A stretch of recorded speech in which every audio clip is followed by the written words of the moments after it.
And first of all, I want to ask about Nolan Winter.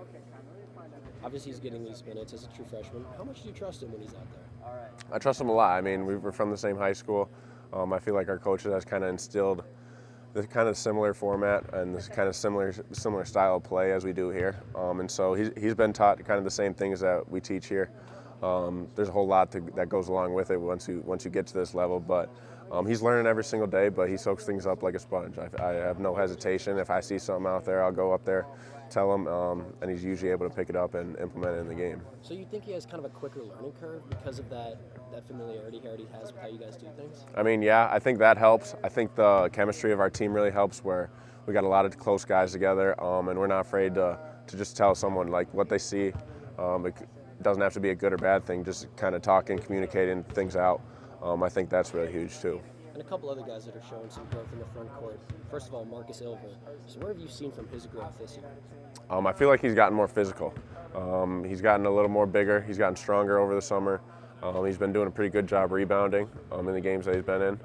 But he's just got to get there confidence-wise. He's gonna be able to figure it out. He's gonna get some more time, see a few more shots go in, and he's just gonna go up from there. And then Carter Gilmore too. I mean, maybe he's playing less minutes, but it seems like he's just a lot more efficient in those minutes. What have you seen from him? Yeah, I mean, I feel like he knows his role pretty well. He's not looking to do too much. He's looking to get his teammates open. He's looking to play good defense, get some loose balls, and that's kind of what we need out of him. And so he brings us some good energy out there. He's a very positive voice out there, and a lot of times he brings us together. You just talked about a lot of guys in the front court and yourself, obviously. Would you say that the front court is the lifeblood of this team?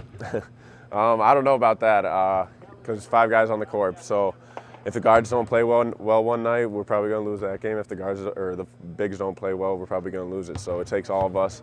But I've definitely liked the challenge that we've taken, where we've had a few games where we don't finish it too well, and we bounce back.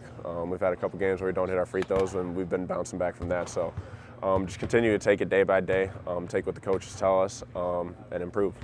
Maybe you won't go as far as to call the front court the lifeblood of the team, but it just feels like when you guys play inside out, you work it to the paint first, you guys seem more successful. I mean, is that, first of all, just how you want to play? Is that what you want your identity to be? I don't know if that's the sole identity that we want, but I mean, yeah, when we get the ball in there, it definitely forces eyes to look at you. A lot of pressure on the rim, kind of gets the defense a little jacked up, and so. Yeah, I mean, if the ball's getting in there a lot in some game, we're usually playing pretty good offense. So, yeah. And a couple of the guys we talked about, Carter and Marcus, they've improved their shooting too, specifically.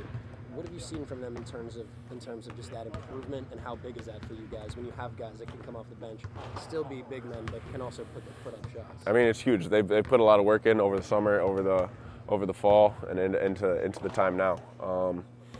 But. What was the second part of the question?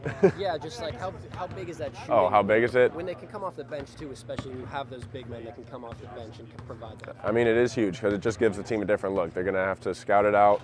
It's another thing they got to think about when the game comes. And then when the ball goes out there and it's a whole nother lineup, it just gets the defense a whole nother look. And so we're able to take advantage of some things with different lineups. And I think it's awesome that the guys are shooting, and they'll fall. I feel like Gilly hasn't shot it too well, but he's in the gym every day. He's shooting it. We tell him to shoot it in practice, and it goes in. So eventually, they'll start falling. And last thing I have for you, man, is just one of the elder statesmen of this team. How do you approach being a leader and leadership, both on the court and off the court? I feel like on the court, it's got to be every day, and so that's kind of been my main thing this year. Is whether it's 5 days before a game or whether it's the day before or shoot around on the day off. We got to show up. We got to work towards something. We can't have a lackadaisical practice where the scout team beats us or something, or it's kind of around that. But every day, and then off the court, I feel like just being a guy that can kind of lead by example, not necessarily going out partying all the time, doing all that stuff, but also just being a voice where some freshmen or some sophomores have some questions about like what's going on in school, around campus, just being a voice for them and an open ear. For sure. Appreciate you, Tyler. Yeah, no problem. Can I get that mic back? For sure. I thought I was going to steal it. I thought you were too. Have a good one. Thanks, man. You too.